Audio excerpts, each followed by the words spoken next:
मेरे बहुत ही प्रिय और बेहद सम्मानित साथियों, हृदय की असीम गहराइयों से अभिनंदन, बहुत बहुत हार्दिक स्वागत। साथियों, चर्चा एक और तो गणित पर चल रही है और एक और उनके उपायों पर, उनके समाधान पर चल रही है। और चूंकि साधना सिद्धि ये जो हमारा चैनल है उपायों को समर्पित है, साधनाओं को समर्पित है, खासतौर पर सरलतम और शीघ्रतम रिजल्ट देने वाली साधनाओं को समर्पित है। तो बात इन दिनों हम संतानहीनता से बचने के तरीकों की कर रहे हैं।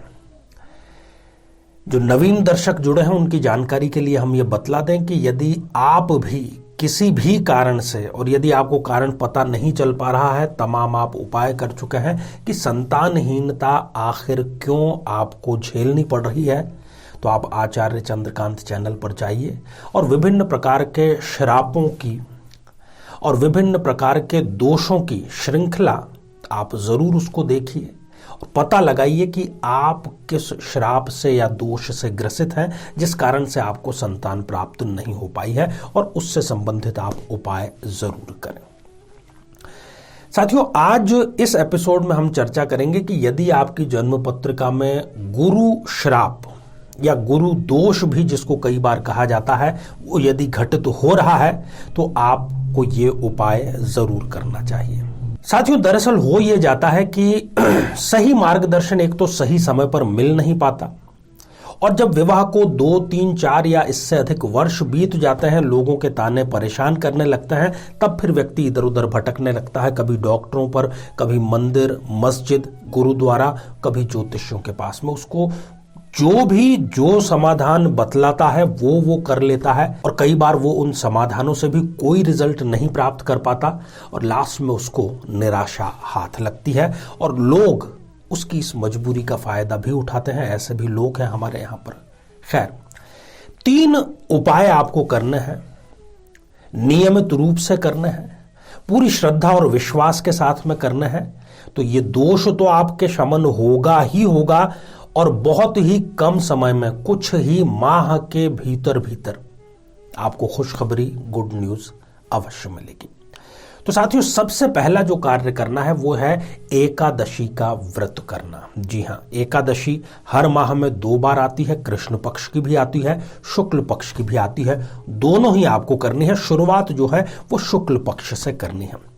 प्रयास ये करें कि लगातार 11 एकादशी का आप व्रत करें। व्रत में कुछ बहुत ज्यादा फॉर्मेलिटीज आपको नहीं करनी है। आप चाहें तो एक समय भोजन कर सकते हैं, और आप यदि शारीरिक रूप से स्वस्थ हैं, किसी प्रकार की कोई समस्या नहीं है, तो आप फलाहार पर ही यदि दिन भर बिताएं एकादशी का, तो बहुत ज्यादा श्रेष्ठ रहेगा। साथियों, दूसरा जो कार्य है वो है नियमित रूप से गर्भवती महिलाओं, बहनों को फलों का दान करना। फल कोई भी हो सकता है, और ये एक प्रकार से बहुत ही अच्छी मदद होगी, और सबसे जो सही ठिकाना है वो उसका आपको मिल सकता है सरकारी हॉस्पिटल में, जहां पर बहुत ही ज़रूरतमंद गरीब बहनें आती हैं। उनको आप फल दान करिए, गर्भवती महिलाओं को। तीसरा जो कार्य करना है बड़ा ही महत्वपूर्ण है। थोड़ा सा उसके लिए आपको प्रयास एक्स्ट्रा ज़रूर करना पड़ेगा, पर यदि हमारा लक्ष्य कठिन है तो थोड़ा सा रास्ता भी हमारा कठिन अवश्य होगा।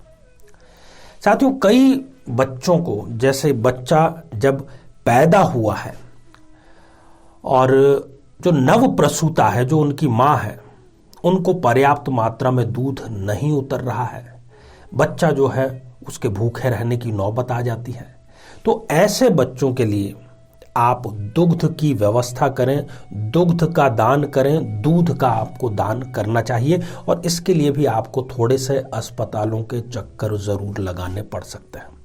हालांकि आप थोड़े बड़े बच्चों में भी दूध का वितरण कर सकते हैं, परंतु जो प्रभाव, जो रिजल्ट, जो फल आपको नवजात शिशु के लिए दुग्ध दान पर मिलेगा, वो बहुत ही शीघ्र और बहुत ही गहरा होगा।